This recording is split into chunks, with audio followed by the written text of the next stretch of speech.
Baku proved that even the very best are human. Oscar Piastri, championship leader and Australia's great hope to return to the top of Formula One, saw his race end almost before it began. One mistake on the opening lap, a touch with the wall, and the weekend dream was gone. The silence in the McLaren garage was heavy. The driver who had been commanding the season was suddenly out with 0 points, while rivals seized their chance. Lando Norris crossed the line in 7th, trimming the gap in the championship to just 25 points. Max Verstappen, cold and clinical as ever, dominated from pole to flag and brought Red Bull back into the fight. Yet one error does not erase an entire campaign. Piastri already has 7 victories in 2025, from Miami to Spain, from China to Belgium. He has shown adaptability, calm and precision, establishing himself as McLaren's most powerful weapon. For Australians, seeing him on top awakens memories of Alan Jones in 1980, the last national champion. More than points, Baku proved one thing: Oscar Piastri is no longer a prospect. He is the real deal. Until Baku, all the momentum belonged to Oscar Piastri. He has won in wildly different circumstances, dominating the streets of Miami, mastering high-speed Spain, excelling in technical China, and triumphing in the chaos of Belgium. Each race highlighted a different strength, but together they told a clear story. McLaren has in Piastri a driver capable of winning anywhere. Norris, despite 5 victories of his own, has not carried the same impact. Verstappen, always dangerous, showed strength in Baku, but the relentless consistency that made him a triple world champion has not been there this year. The standings after Azerbaijan confirm the picture. Piastri leads with 324 points, Norris is second with 299, Verstappen third on 255. The crash may have narrowed the margin, but it did not erase the consistency of a driver proving to be the most complete on the grid in 2025. Each victory reinforced his ability to perform under pressure, and this maturity is what keeps Australia's long wait for a champion alive. 7 races remain, and the title fight is wide open. Piastri holds 324 points, Norris has cut the gap to just 25, and Verstappen sits 69 points further back on 255. One retirement, one poorly timed strategy call, and the standings could flip overnight. Baku showed exactly how quickly momentum can change. The calendar ahead only intensifies the drama. Next is Singapore, a street circuit that punishes even the smallest mistake. Then Austin and Sao Paulo, both notorious for unpredictable weather and strategic chaos. On paper, Piastri has the advantage of outright wins, Norris thrives on consistency, and Verstappen carries the weight of 3 world titles. Beyond the drivers' fight, McLaren also has a golden chance to return to the top in the Constructors' Championship, something they have not achieved in decades. But to do it, they must manage their own civil war. Split points and indecision will hand Red Bull the opening they are waiting for. In the British press, Norris remains the golden boy. He is the driver who stayed loyal during McLaren's dark years, who fronted campaigns and smiled through painful weekends. Headlines talk of justice, that this should be his year.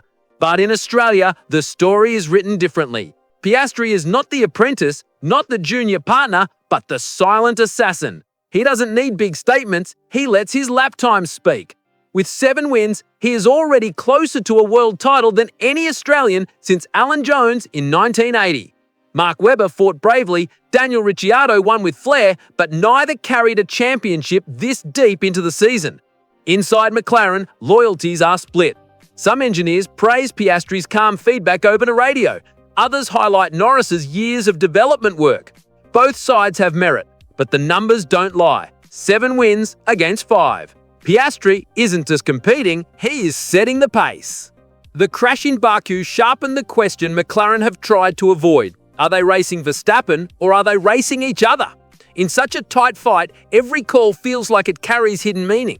A faster pit stop, a well-timed undercut, or a call to hold position, any of them can be read as favoritism.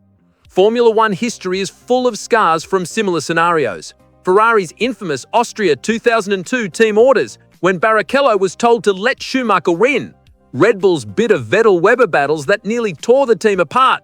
And of course, McLaren's own nightmare in 1989, when Senna and Prost destroyed trust and harmony inside the team. Today, Woking faces the same dilemma.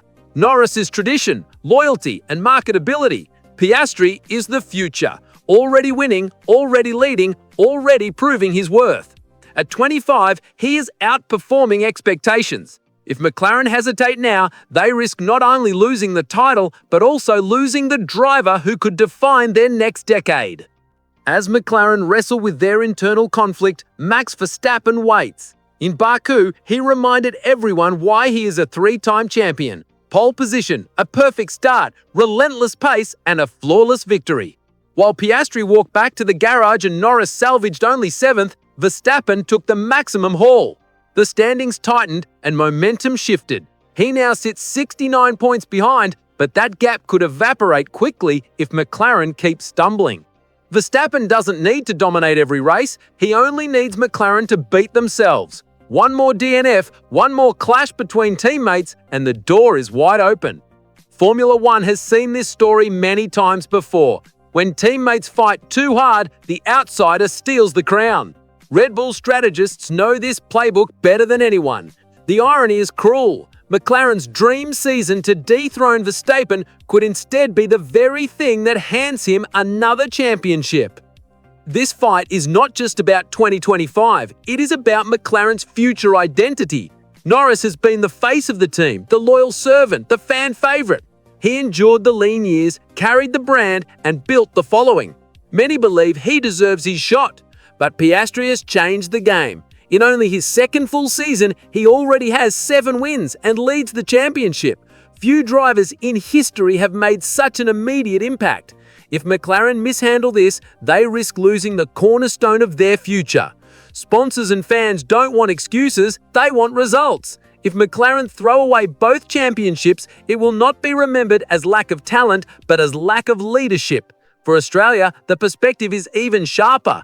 Webber came close, Ricciardo brought victories, but neither made it this far. Piastri is the first genuine hope since Alan Jones in 1980. That dream is alive again. The next test is Singapore, a brutal night race where precision decides everything. Under the lights, legends are made in a heartbeat, but titles can vanish in a single misjudged corner. For McLaren, the dilemma is stark. Back the driver who has already delivered 7 victories or risk watching Verstappen steal it all. For Piastri, the challenge is simple. Turn resilience into redemption and keep Australia's championship dream burning.